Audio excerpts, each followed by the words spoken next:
Aight.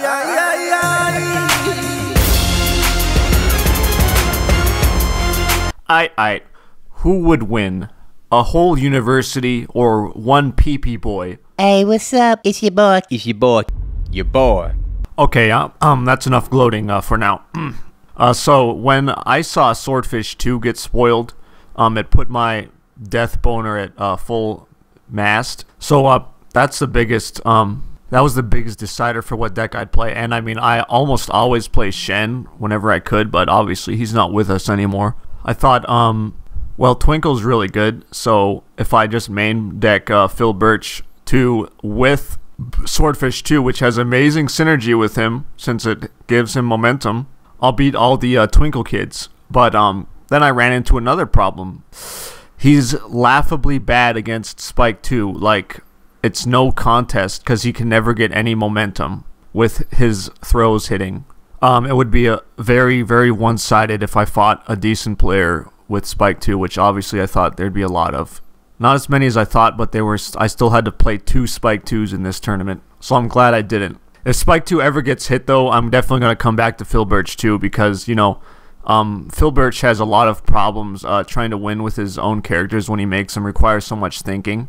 So I want to help him out and top with his own character for him so he can get some more spotlight in that regard. So, I could have just as easily played Vega, I think. Maybe next time I will play Vega because maybe I'll have a little bit of a better time with diversity. You know, at least if I know that Alexa ain't going to be there. But anyways, like the anime that is UFS, this PTC was a large story arc in said anime and filled with many sub-arcs. The first sub-arc of this anime season was when I realized that Brandon Jones was also going to play Spike 1 at this event. So at the previous locals before this event happened, and I know that me and Brandon are both set on Spike 1, and I don't want to diversify. I don't want to diversify or get diversified by my Vegas boys. So I say to Brandon, I know we're both playing Spike 1. How about we decide like who can play him like with a die roll, so we don't have to worry about diversity. And he said, "It's okay. I'm just gonna play him no matter what." And that made me think to myself, you cocky little anime fuck.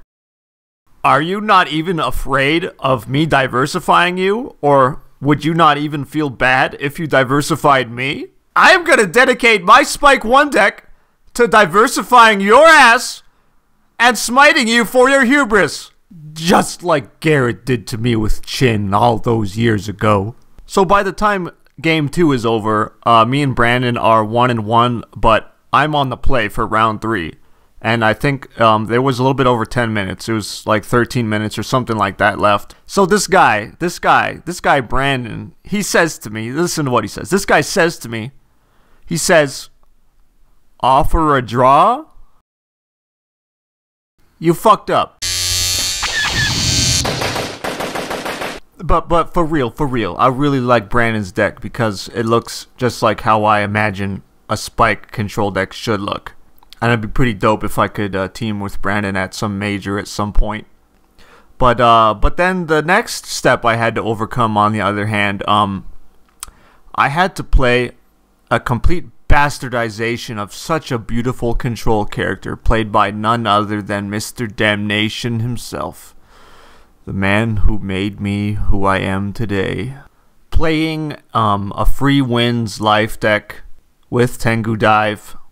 Basically just playing a Turbo Man deck. Well, it so happens I built my deck around just beating Spike 2 and losing to Twinkle. So because of the aggressive nature of his deck, I had the upper hand, and I'm of the opinion that if I had one more turn, I would have won and we would have not had to go to time. But it's whatevs. So I ended up being back-to-back Swiss champ from when I played in Reno.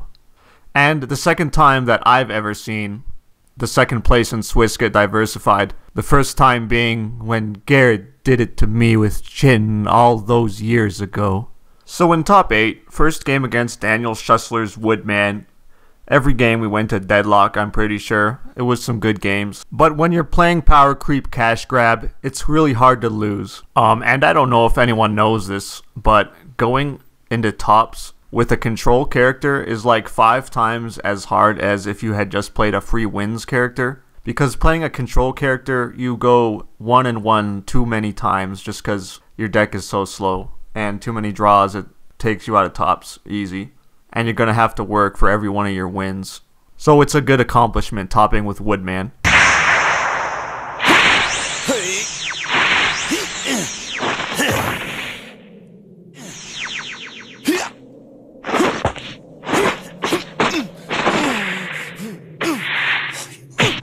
The Kryptonite himself.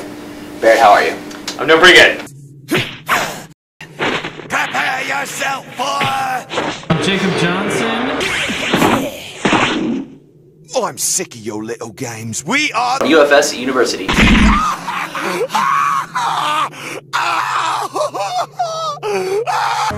Hey, Jace! It's time for the purple spiral flash attack. The purple spiral flash, huh? Good idea.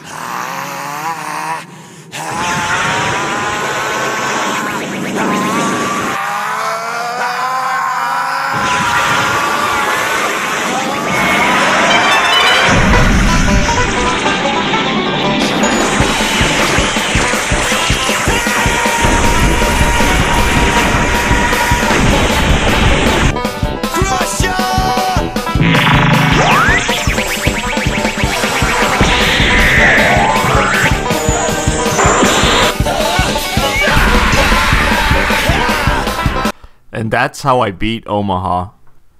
A couple more things. So, I've always planned on hosting an online tournament whenever I win my first PTC, and I'm still going to do that. I am going to hold an online Jasco format Octagon tournament, basically to win my flight voucher.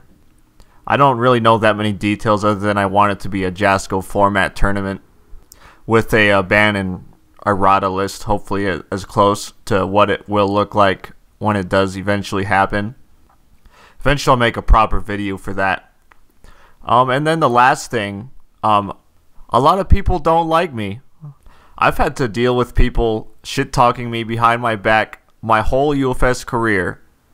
I mean, I still wouldn't trade the UFS community for anything else, but there's a few bad eggs. Like, there's this one idiotic, spineless Zoe player who I beat him out of Zoe contention, and he decided to like complain about me having too many of X card in my deck because I whooped him so hard. Like, god damn, you suck. You're not even gonna top with your Zoe deck anyway, bro. And like this tournament, after I won, if you watched the game footage, like nothing even remotely out of the ordinary happened. But then you got people like, oh, what do you think about the cheating? I heard that guy cheated. Like, there's some really spineless and idiotic people in this community, or like maybe they're just completely retarded and they don't know what cheating is. I don't know. Either way, there's a Weenie Hut Juniors for you if like stuff is too hard, or if you can't handle the Bebop power creep. So if you could please go maybe play a different card game if you're so salty, because we still have a big enough player base that isn't toxic that we can rely on, and it's gonna get even bigger hopefully as these cash grab sets keep coming out.